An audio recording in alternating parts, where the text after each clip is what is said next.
여러분은 러시아 여성들이 개방적이고 자유롭다는 말을 들어보셨나요? 하지만 실제로는 사랑 앞에서 누구보다 보수적이고 치열하게 확인받길 원하는 여성들이라는 사실 알고 계셨나요? 남자가 데이트 비용을 얼마나 아끼는지 또 얼마나 사랑을 자주 확인하는지가 중요하다고 해요. 친구들 사이에서는 남친과 밤에 만나는 날이 줄어든다는 말을 하면 헤어질 준비해야 하는 것 아니냐는 말을 듣는다고 하는데요. 오늘 주인공은 얼마나 확인받고 싶었는지 한국 남친에게 한 달 동안 매일 사랑을 확인하지 않으면 헤어질 거라는 말을 했다는데요. 과연 그게 가능한 일일까요? 한번 들어보시죠. 구독과 좋아요는 감동블라썸에 큰 힘이 됩니다. 제 이름은 알리나예요. 러시아 중부의 작은 공단 마을에서 태어나 자랐습니다. 그곳은 정말 조용한 곳이었어요. 큰 공장 몇 개와 낡은 아파트들 그리고 겨울이면 온 세상이 하얗게 덮이는 그런 평범한 마을이었습니다. 어릴 적 우리 집은 돈은 넉넉하지 않았지만 따뜻했어요. 아버지는 공장에서 일하셨고 어머니는 집에서 저와 제 남동생을 돌보셨습니다.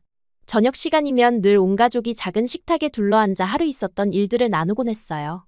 아버지는 말수가 적으신 분이셨지만 제가 학교에서 있었던 일을 이야기하면 조용히 고개를 끄덕이시며 들어주셨습니다. 어머니는 항상 밝으셨어요. 집안일을 하면서도 콧노래를 부르시고 저희가 아프면 밤새 간병을 해주셨습니다.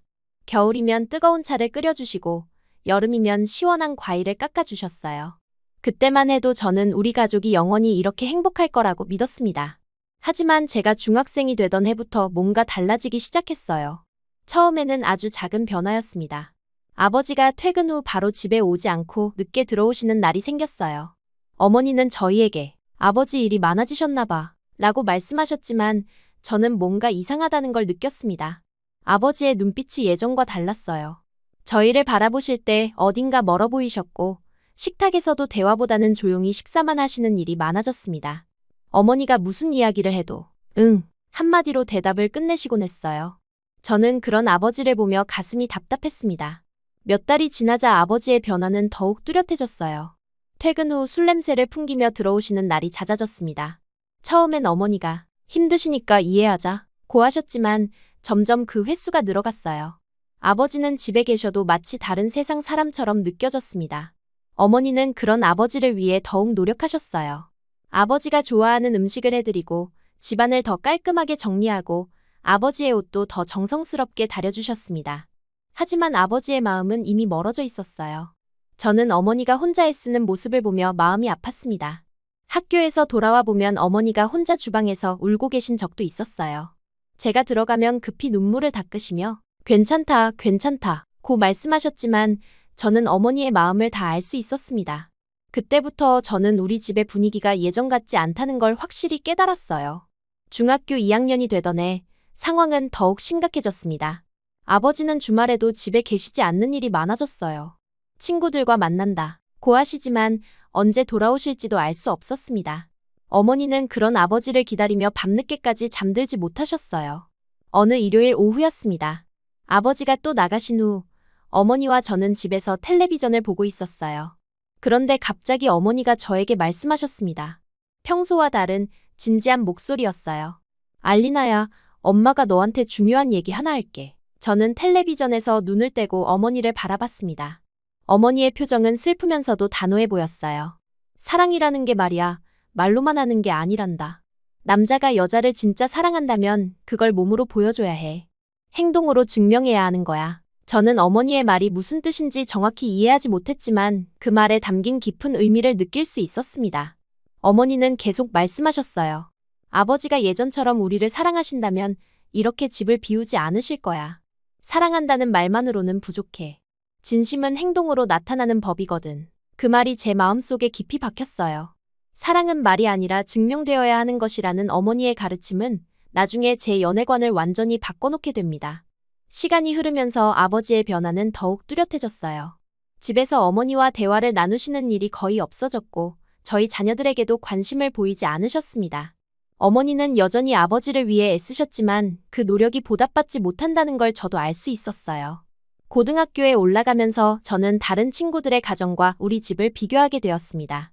친구들은 아버지와 함께 여행을 가거나 가족 모임을 갖는 이야기를 했지만 저는 그런 경험이 거의 없었어요. 대신 저는 어머니가 혼자 모든 것을 감당하는 모습을 보며 자랐습니다. 그런 환경에서 자란 저는 자연스럽게 남자라는 존재에 대해 복잡한 감정을 갖게 되었어요. 사랑은 변할 수 있는 것이고, 남자들은 언제든 마음이 바뀔 수 있다는 생각이 마음 한구석에 자리 잡았습니다. 동시에 어머니의 말처럼 진짜 사랑이라면 행동으로 보여줘야 한다는 믿음도 강해졌어요. 고등학교를 졸업하고 대학에 진학하면서 저는 처음으로 집을 떠나게 되었습니다. 모스크바에 있는 대학교에 합격했거든요. 어머니는 제가 떠나는 걸 아쉬워하시면서도 응원해 주셨어요. 아버지는 제 입학에 대해 별다른 반응을 보이지 않으셨지만요. 대학 생활이 시작되면서 저는 새로운 세상을 경험하게 되었습니다. 다양한 사람들을 만나고 여러 가지 활동에 참여하면서 제 시야가 넓어졌어요. 그리고 자연스럽게 연애에 대한 관심도 생겼습니다. 첫 번째 남자친구는 같은 과 선배였어요. 드미트리라는 이름의 그는 키도 크고 잘생겼으며 학과에서도 인기가 많았습니다. 처음 만났을 때 그는 정말 매력적이었어요. 데이트 비용도 아끼지 않았고 저에게 꽃도 자주 사다 주었습니다. 하지만 시간이 지나면서 드미트리의 진짜 모습을 알게 되었어요. 그는 저뿐만 아니라 다른 여학생들에게도 관심을 보였습니다. 처음에는 단순히 사교적인 성격이라고 생각했지만 점점 그의 시선이 다른 곳으로 향하는 걸 느낄 수 있었어요. 특히 1학년 여학생들이 들어오자 그의 관심은 완전히 그쪽으로 옮겨갔습니다. 저는 어머니의 말을 떠올렸어요. 진짜 사랑이라면 행동으로 보여줘야 한다고 하셨잖아요. 드미트리의 행동을 보니 저에 대한 그의 사랑이 진짜가 아니라는 걸 알 수 있었습니다. 결국 저희는 헤어지게 되었어요. 두 번째 남자친구는 알렉산드르였습니다. 그는 경제학과 학생으로 미래에 대한 계획도 확실했고 저에게도 진지하게 다가왔어요. 처음 몇 달은 정말 좋았습니다. 함께 공부도 하고 미래에 대한 이야기도 나누었어요. 하지만 알렉산드르도 시간이 지나면서 변하기 시작했습니다. 데이트 비용을 계산하기 시작했고 제가 뭔가를 요청하면 귀찮아하는 기색을 보였어요. 특히 다른 예쁜 여학생들 앞에서는 저를 소개하는 것도 꺼려했습니다. 마치 더 좋은 선택지가 나타나면 언제든 바꿀 수 있다는 식이었어요. 이런 경험들을 겪으면서 저는 러시아 남자들의 특성을 이해하게 되었습니다. 러시아는 남자보다 여자가 훨씬 많은 나라예요. 그래서 남자들은 항상 선택받는 입장에 있었고 여자들은 선택받기 위해 경쟁해야 했습니다. 더 예쁘게, 더 매력적으로, 더 순종적으로 보이기 위해 애써야 했어요. 대학 3학년이 되어서도 상황은 크게 다르지 않았습니다. 세 번째, 네 번째 남자친구들도 비슷한 패턴을 보였어요. 처음에는 열정적으로 다가오다가 시간이 지나면 다른 여자에게 눈을 돌리거나 저를 당연하게 여기기 시작했습니다. 특히 기억에 남는 것은 네 번째 남자친구 이방과의 일이었어요. 그는 제가 만난 남자들 중에서 가장 신사적이었습니다. 항상 문을 열어주고 무거운 것을 들어주고 제 말을 잘 들어주었어요. 저는 이반이 다르다고 생각했습니다. 하지만 6개월 정도 사귄 후 이반의 진짜 모습을 보게 되었어요. 어느 날 그의 핸드폰에서 다른 여자와 주고받은 메시지를 우연히 보게 된 거예요. 그는 저와 사귀면서도 다른 여자들과 연락을 주고받고 있었습니다. 심지어 저에 대해 임시라는 표현까지 썼더라고요. 그 순간 저는 정말 충격을 받았어요. 어머니의 말이 맞았습니다. 사랑은 말이 아니라 행동으로 증명되는 것이었고 이반의 행동은 저를 진심으로 사랑하지 않는다는 걸 보여주었어요. 이런 경험들이 반복되면서 저는 점점 남자라는 존재 자체에 대해 회의적이 되었습니다. 러시아 남자들은 항상 더 좋은 선택지를 찾고 있었고 여자들은 그런 남자들의 관심을 끌기 위해 끊임없이 노력해야 했어요. 저는 이런 현실이 너무 피곤했습니다. 친구들과 이런 이야기를 나누면 다들 비슷한 경험을 하고 있었어요. 남자는 원래 그런 거야. 우리가 더 예뻐져야 해. 남자들이 귀하니까 어쩔 수 없지. 같은 말들을 주고받았습니다. 하지만 저는 이런 현실을 받아들이고 싶지 않았어요. 대학 마지막 해가 되어서는 아예 연애를 포기하고 싶은 생각까지 들었습니다. 어차피 남자들은 언제든 마음이 바뀔 수 있고 진짜 사랑이란 존재하지 않는 건 아닐까 하는 생각이 들었어요. 어머니가 말씀하신 행동으로 증명하는 사랑을 보여주는 남자는 정말 존재하는 걸까요? 그런 회의적인 마음으로 대학 생활을 마무리하던 중 집에서 좋지 않은 소식이 들려왔습니다. 아버지의 상황이 더욱 악화되었고 어머니는 혼자서 모든 것을 감당하고 계셨어요. 저는 더 이상 모스크바에서 학업에만 집중할 수 없다는 걸 깨달았습니다. 졸업 후 저는 고향으로 돌아가기로 결심했어요. 어머니를 도와드리고 새로운 시작을 해야겠다고 생각했습니다. 하지만 제 마음속에는 여전히 사랑에 대한 불신과 남자들에 대한 회의감이 깊이 자리 잡고 있었어요. 졸업 후 고향으로 돌아온 저는 부모님의 상황이 생각보다 훨씬 심각하다는 걸 직접 확인할 수 있었어요. 집에 도착하자마자 어머니의 야윈 모습에 깜짝 놀랐습니다. 대학 다닐 때 가끔 집에 와서 봤던 어머니와는 완전히 달랐어요. 어머니는 제가 왔다며 반가워하셨지만 얼굴에는 깊은 피로가 배어 있었습니다. 아버지는 여전히 집에 거의 계시지 않았고 계셔도 말씀을 거의 하지 않으셨어요. 집 안 분위기는 제가 떠나기 전보다 더욱 무겁고 침울했습니다. 며칠 지내보니 우리 집 경제 상황이 정말 심각하다는 걸 알게 되었어요. 아버지의 공장 임금은 몇 달째 밀려 있었고 어머니는 집 근처 청소 일을 하시며 가게를 꾸려가고 계셨습니다. 전기요금과 난방비를 내는 것도 버거워 보였어요. 저는 더 이상 망설일 수 없었습니다. 대학원 진학을 꿈꿨지만 지금 당장은 가족을 도와야 한다고 생각했어요. 어머니께 휴학하고 일을 구하겠다고 말씀드렸을 때 어머니는 처음엔 만류하셨지만 결국 제 의지를 받아들여 주셨습니다. 일자리를 찾기 시작했는데 작은 마을이다 보니 선택의 폭이 많지 않았어요. 몇 군데 문의한 끝에 마을 중심가에 있는 작은 카페에서 아르바이트 자리를 구할 수 있었습니다. 카페 로맨스라는 이름의 그 가게는 지역에서 나름 인기 있는 곳이었어요. 카페 사장님은 중년 여성이셨는데 친절하면서도 일에 대해서는 꽤 까다로우신 분이었습니다. 커피 내리는 법부터 손님 응대까지 하나하나 꼼꼼히 가르쳐 주셨어요. 처음엔 서툴렀지만 일주일 정도 지나니 어느 정도 요령이 생겼습니다. 카페 일은 생각보다 힘들었어요. 아침 일찍 출근해서 저녁 늦게까지 일해야 했고 주말에도 쉴 수 없었습니다. 하지만 집에 도움이 된다는 생각에 열심히 일했어요. 받은 급여로 어머니께 생활비를 드릴 수 있어서 뿌듯했습니다. 한 달 정도 일하던 어느 날 정말 놀라운 일이 일어났어요. 고등학교 시절 친구인 나타샤가 카페에 들어온 겁니다. 그런데 그녀의 모습이 완전히 달라져 있었어요. 나타샤는 고등학교 때 저와 비슷한 처지였습니다. 집안 형편도 넉넉하지 않았고 특별히 예쁘지도 않았어요. 그런데 카페에 들어온 나타샤는 마치 다른 사람 같았습니다. 고급스러운 옷을 입고 있었고 화장도 완벽했으며 전체적으로 세련된 분위기를 풍기고 있었어요. 더 놀라운 건 그녀 옆에 서 있는 남자였습니다. 동양인이었는데 키는 그리 크지 않았지만 단정하고 깔끔한 인상이었어요. 옷차림도 품격 있어 보였고 나타샤를 대하는 태도가 정말 신사적이었습니다. 나타샤는 저를 보자 반갑게 다가왔어요. 오랜만에 만난 친구라며 기뻐했습니다. 저는 그녀의 변화된 모습에 놀라면서도 반가웠어요. 어색한 인사를 나눈 후 나타샤가 옆에 있던 남자를 소개했습니다. 알리나, 내 남편이야. 한국 사람이고 이름은 김민수야. 그 말을 들은 순간 저는 정말 충격을 받았어요. 나타샤가 결혼했다는 것도 놀라웠지만 한국 남자와 결혼했다는 사실이 더욱 충격적이었습니다. 김민수 씨는 어색한 러시아어로 인사를 건넸는데 그 모습이 어찌나 정중하던지요. 나타샤는 계속해서 자랑스럽게 말했어요. 한국 남자는 정말 다르더라.